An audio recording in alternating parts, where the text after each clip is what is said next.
जय माता की दोस्तों, मैं हूँ शिवगीता। नवरात्रा के 5वें दिन की आपको बहुत बहुत शुभकामनाएं। मैं आज आपको माँ स्कंद माता की व्रत कथा सुनाऊंगी, साथ में बताऊंगी क्या भोग लगाएं, इनके बारे में बताऊंगी, साथ में बताऊंगी पूजा विधि। तो वीडियो शुरू करते हैं। सुख समृद्धि चैनल पर आपका स्वागत है। सुख समृद्धि चैनल पर आपका स्वागत है। तो आप सुबह जल्दी उठकर ब्रह्म मुहूर्त में स्नान आदि करके स्वच्छ कपड़े पहने। इस दिन आप पीले कपड़े पहन सकते हो या फिर लाल कपड़े पहन सकते हो। फिर आप थोड़ा गंगा जल लेकर मंदिर में छिड़कें और मंदिर को पवित्र करें। फिर आप माता रानी को धूप दीप दिखाएं, कुमकुम से तिलक करें, खुद के भी तिलक करें। अगर आपने अखंड ज्योत जलाई है तो उसका भी ध्यान रखें। इस दिन आप माँ को केले का भोग लगाएं या फिर आप पीली मिठाई का भी भोग लगा सकते हो। आप अपना खाना सात्विक रखें, लहसुन प्याज न खाएं।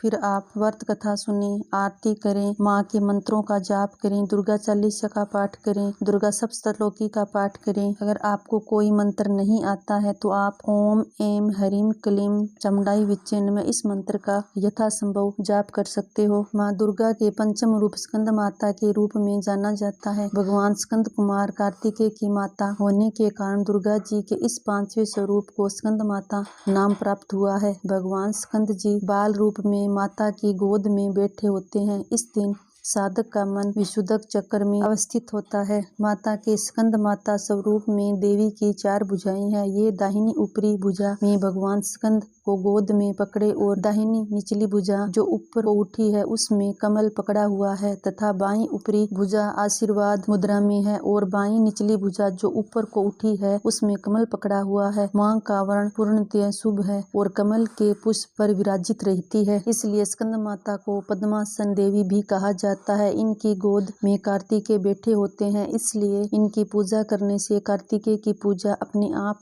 हो जाती है, वंश आगे बढ़ता है और संतान संबंधी सारे दुख दूर हो जाते हैं। घर परिवार में हमेशा खुशहाली रहती है। स्कंद माता की सवारी शेर है। स्कंद माता की पूजा करने से मनोकामनाएं पूर्ण होती है और साधक को इस मृत्यु लोक में परम शांति का अनुभव होने लगता है। माता की कृपा से उसके लिए मोक्ष के द्वार खुल जाते हैं। या देवी सर्वभूतेषु स्कंद माता रूपेण संस्थिता नमस्तस्यै नमस्तस्यै नमो नमः। आप चाहे तो इस मंत्र का जाप कर सकते हो। भगवान शिव शंकर का विवाह देवी सती से हुआ था और देवी सती ने अपने पिता दक्ष प्रजापति द्वारा आयोजित अनुष्ठान में अपने पति शिव जी का अपमान देखा तो वे दुख गिलीन और क्षोभ से भरकर उन्होंने वहीं यज्ञ भूमि में यज्ञ कुंड में अपनी देह त्याग दी थी। माता सती ने देह त्यागने के समाचार से शिव जी बहुत क्रोधित हुए और उन्होंने पूरे यज्ञ तहस नहस करने के बाद सांसारिक जीवन से वैराग्य ले लिया था और वे गहन तपस्या में लीन हो गए थे। उसी समय एक राक्षस तारकासुर ने ब्रह्मा जी को प्रसन्न करने के लिए कठोर तप किया। कठोर तप करने के कारण ब्रह्मा जी प्रसन्न हो गए और उसके सामने प्रकट होकर उससे कहा कि तुम्हें जो वरदान मांगना है वो मांग लो।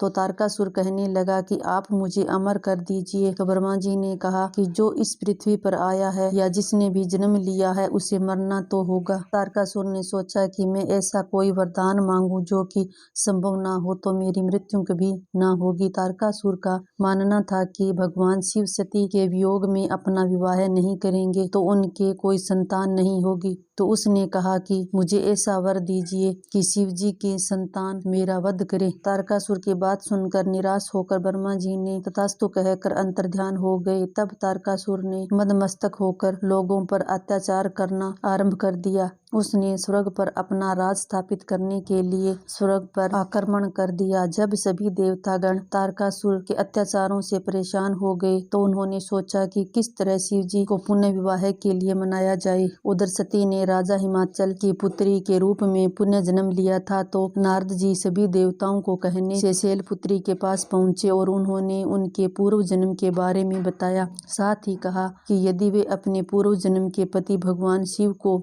इस जन्म में भी पति के रूप में चाहती है तो उन्हें कठोर तपस्या करनी होगी। शैलपुत्री ने नारद जी की बात मानते हुए भगवान शिव को पाने के लिए कठोर तपस्या आरंभ कर दी। उन्होंने हजारों वर्षों तक बिना अन्न के धूप और वर्षा में रहते हुए कठोर तपस्या की। उनकी तपस्या से भगवान शिव प्रसन्न हो गए और देवी पार्वती और भगवान शिव का विवाह पुनः हो गया। इसके पश्चात देवी पार्वती की ऊर्जा भगवान शिव की ऊर्जा के साथ संयुक्त हुई तो उनके संयोग से एक उग्र बीज उत्पन्न हुआ। फिर भगवान शिव ने उस बीज को इंद्रदेव को सौंपा और कहा यही बीज उनकी व समस्त देवताओं की रक्षा करेगा। वह उग्र बीज इतना गर्म था कि देवराज इंद्र उसे पकड़ने में असमर्थ थे। तो उसके बाद समय अग्नि देवता उस बीज को ले जाते हैं, पर यह बीज इतना गर्म था कि अग्नि देवता भी उसे ले जाने में और संभालने में असमर्थ होते हैं। तब अग्नि देवता जलन को शांत करने के लिए उस जलवंत बीज को लेकर गंगा मैया के पास जाते हैं और वहां वह भी गंगा मैया को समझाकर अपने हाथ में जलन को शांत करने के लिए अपने हाथ गंगा मैया के जल में डुबोते हैं और उस उग्र बीज को गंगा मैया को सौंप देते हैं। गंगा मैया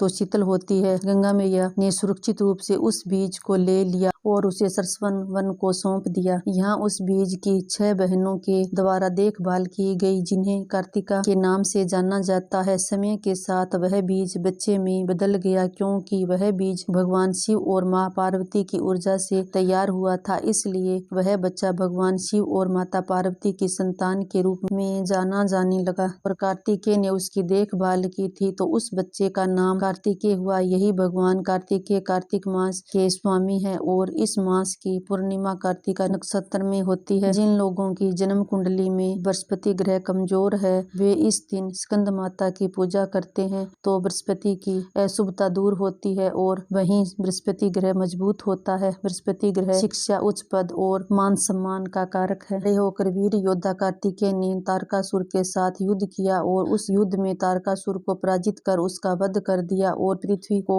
और सभी देवताओं को तारकासुर के अत्याचार से मुक्त किया। कहानी संपन्न हुई। अगर आप किचन टिप्स के बारे में जानना चाहते हो तो HBT टिप्स चैनल को विजिट करें, लिंक आपको इसका बायो में मिल जाएगा। आप मेरे चैनल को सब्सक्राइब करें, जिससे हर नई वीडियो की नोटिफिकेशन आपके पास सबसे पहले पहुंच सके। Thank you.